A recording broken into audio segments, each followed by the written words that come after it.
Once you find yourself in conflict with a narcissist, it's a virtual guarantee they're going to start playing head games with you. That's why I put together a new course. It's very extensive called Anger Games. I'm going to teach you how to manage anger and conflict with a narcissist. There's a link below that's going to show you how to register, and I hope that you find it to be very insightful.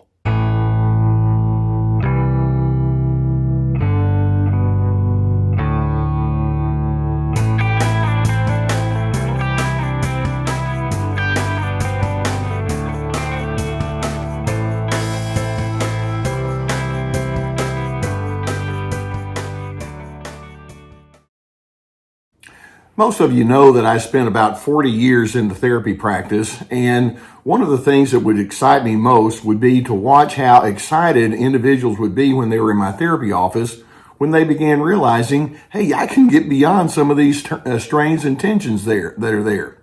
They would be excited about the fact that they could have insight and they could learn and grow. But then there would be one problem that inevitably would creep into the minds of so many of these individuals, and that is, why is it that I'm able to make adjustments and insights, but these people over here who are creating so many of the problems that I'm struggling with won't do it? And they would just bring all sorts of complaints to me, and I would get it. It would make sense. So, they have no willingness to receive any kind of input whatsoever, or they're so rigid and they're so flexible, and they interpret me as being somebody who's getting in their way, or they can't progress in any kind of way. They just don't learn. There's such an immaturity. There's an unchanging nature that they have. And so it would be like these people would be in my office saying, come on, we've got to get these other individuals enlisted to the cause. Well, there's one reason that I highlight that explains why narcissists will repeat the same old wearisome, tiresome patterns in their life. And it's simply this. Narcissists are trapped by their own inability to understand their own personal history. And it's important for you to big picture this. One of the things that growing, healthy individuals do, they'll say, well, let me figure out who I am and where I've come from. And narcissists will think, yeah, it's a good idea. You need to figure you out. And they don't really zero in on who they are and where they come from. Now, from time to time, you'll hear somebody who has a strong narcissistic bent. They might say something like, yeah, in my family, we had a whole lot of anger and I hated it. Or they might say something like, well, I was just treated like an outlier and nobody appreciated me. Or I was inside a system, whether it's communal or social or something like that, a system that just didn't appreciate me and I didn't like it. They might be able to say, yeah, I had some strains and difficulties, but they don't delve into the whys. And, what was it that it did that created the patterns that were so malfunctional? Now, what I want to do is I want to walk you through multiple insights that I would watch for in the counseling office that would help people grow and learn and get beyond some of their deep history of dysfunction. And I want you to do kind of a twofold thing. Notice how these insights can impact you in a positive way. And then also notice narcissists don't want to have anything to do with these insights. For example, one of the patterns that I would watch for is to determine how a person's identity was developed. What conceptions did you have about who you are? And many times I would find that individuals in my therapy office would point back and say, well, I was told what to do. I had a lot of the have-tos and the had-betters given to me, but it was just simply mandates that were offered. And so one of the things that we look at is, can you learn how to attach your beliefs and your opinions to a deeper sense of meaning? Healthy people can go into that space. Unhealthy people, they can't do that. They just stay stuck on, well, I was told what to do, and they don't really go into but let me figure it out for myself. That's just not part of their makeup. Now, another pattern that I would watch for is, and this is kind of interesting, when doubt or confusion is inside a person's life, it's necessary to allow that to be, just to be there. In other words, it's okay to have questions. And it's okay to say, I'm not sure what's going on, or this is perplexing, or I wish that something better could be there. But instead, many times people grew up thinking that certainty was what made you a healthy person. And what it does is it disallows you from being able to grapple with who you are and the big questions. And also, when you have this certainty, your humanity is overlooked. It's like, just be a function, do what you're supposed to do. That's a pattern that healthy individuals look back and say, yeah, I can see that, and I'm going to adjust. Unhealthy people, they just, their humanity and the whole notion of factoring that in is lost on them. Now, another common pattern that we see where narcissists can't come to terms with their own deep history is that they don't know what to do with the judgmental criteria that are in their life. One of the things that I would watch for as I would talk with people is to question how are things like shame and guilt communicated to you. And many times it's like you have to be what we tell you to be, and if you're not, then there's something dreadfully wrong about you. And as a result, guilt induction and lots of demotivating messages would come in. Healthy people can see it, and it's like, I don't want to be motivated just by shame. I want to be motivated by who I am and what I believe, by healthy kind of things. What does it mean to be a good me, as opposed to what do I have to do to not be a bad me? That kind of thing. Again, narcissists can't come to terms with that one. Now, another thing, and this is huge with narcissists, one of the things that I would focus on in counseling is how to get in touch with your real self. Narcissists will hide their real self. They're afraid of revealing their real self. And as a result, they've decided, the false self is what I'm really going to commit myself to. So they have very tight defenses that they operate with, and they have a very difficult time breaking through that. They don't, and when you try to point it out to them, it's like, but everybody else was bad, but they don't understand how it damaged their psyche. And then another pattern, and this is a large one. One of the things that I like to work with people on is how they would suppress their true emotions. For example, every kid growing up had fear or anger or confusion or perplexion, insecurity, hurt. In healthy systems, it's like, let's talk about that. But with unhealthy individuals, it's like, no, I'm not going to go into that. And I'm never going to talk about those kind of things because it just gets me in too much trouble. So suppress, suppress, suppress. And the more you suppress, then the larger that emotion builds in a not so healthy kind of way, and it begins to consume them. And that's why, like I say, they can't get beyond their past because they never learned how to just go inside and take a hard look at their emotions.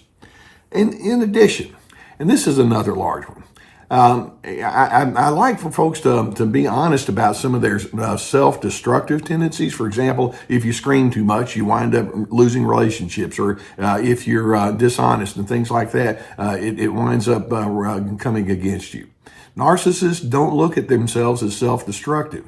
They just think of blame and accusation. They did it to me. But it's like, but you participated in it. Let's take a look at how now, at a different stage in life, you don't have to participate in self-destruction. They can't go into that space.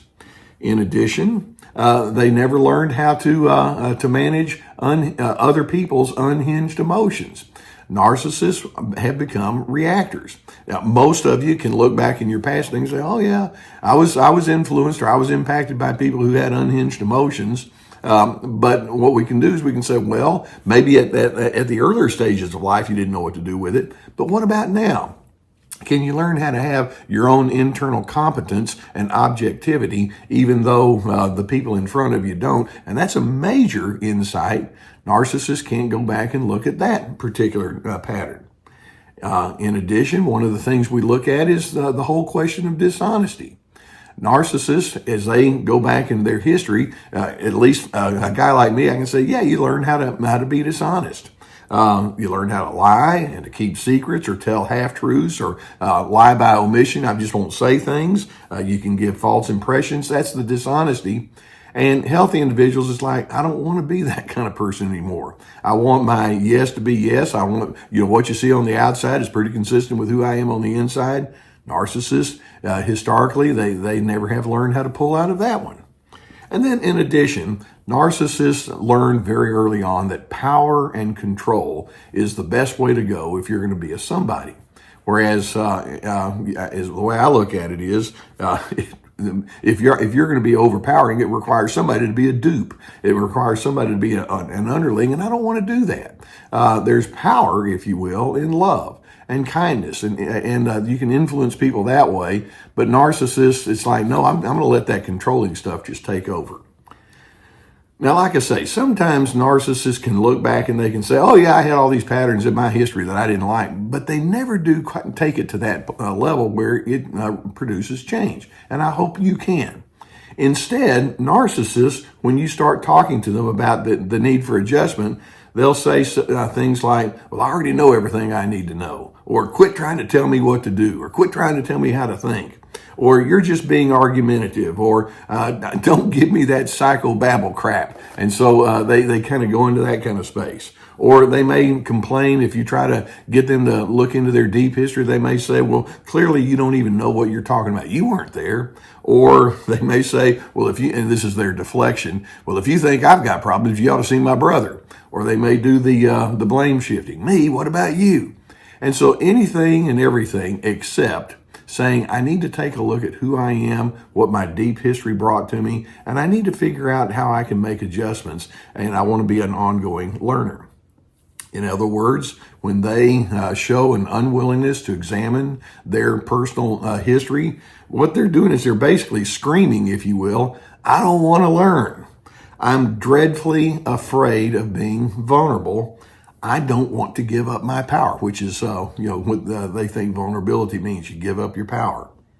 So do you see what I mean? You can be very frustrated as you're trying to learn and be a better person by that narcissist over here that says, I'm not going into that space. And they have no appreciation for what their history has done. All they do is blame and deflect, etc., and they don't have good wisdom or insight. They're not teachable. Now, ideally, you would like for that narcissistic person to join you in saying, you know what? Clearly, I have issues. And then they might say, I need some help. Would you be willing to assist me on that? I'm ready to learn how to live a better life. How many times has a narcissist said that to you? I'm counting, I'm assuming that the next time they say that, that'll be one. Don't count on it. It's not going to happen. It's unfortunate, but they're stuck. They're trapped by their own inability to examine their deep history. Now, I hope that videos like this can give you some good awareness of what you're dealing with. If you haven't already hit that subscribe button, I would encourage you to do so, and we'll keep more videos coming towards you. Sometimes when you're dealing with something like this, you could use some help. I know that many of you, and by the way, I'm sponsored by the people at BetterHelp.com. There's a link below that will take you to their place where they have a whole team of licensed professional therapists. It's so helpful for somebody to say, let's talk. At least let's talk about where you are, and if they can't examine their history, I want you to learn how to do that in such a way that you can be an ongoing learner. So if the need is there, please do yourself the favor, invest in yourself, and get the help that you would need. Now, you probably know that I have spent much of my time here in my retirement putting together online courses, online classes. Each class has at least 25 teaching videos along with handouts that go with each video and guided questions. We have Ready, Set, Connect about how to have healthy connection skills. This is me about establishing boundaries, free to be. And then we have our big one, anger games, how not to get sucked in. Those are all available, and there are links below on the video, below this video here for that. On my website, we have access to my webinars, which are 90-minute presentations, articles, podcasts, my books, plenty of resources. Wouldn't it be nice if the narcissist could say, I see that you're trying to learn about who you are and how your deep history impacted you. I need to look at mine too. They're afraid of that, and they won't go there. But I'm hoping that's something that you delight in, and it's something you'll say, I'm going to do that for the rest of my life. And then as you try to grow, you want to say, come on with me. But then if they're not going to, you're not helping yourself when you say, well, I'll get in the ditch with you then. We can't afford to do that. Instead, I'm hoping you can commit yourself to being a person of insight and then steadiness, which will then lead you to your place of peace.